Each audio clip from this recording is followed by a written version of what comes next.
বিয়োগ করো। এই যে একটা দেওয়া আছে, দুইটা করাবো। হ্যাঁ,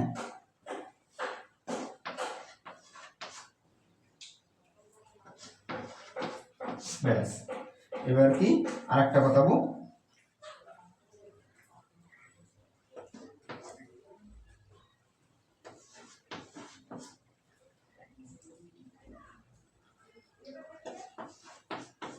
এই একটা, তাহলে এইটাও বিয়োগ এইটাও বিয়োগ। হ্যাঁ, তাহলে বিয়োগ কি করে করব?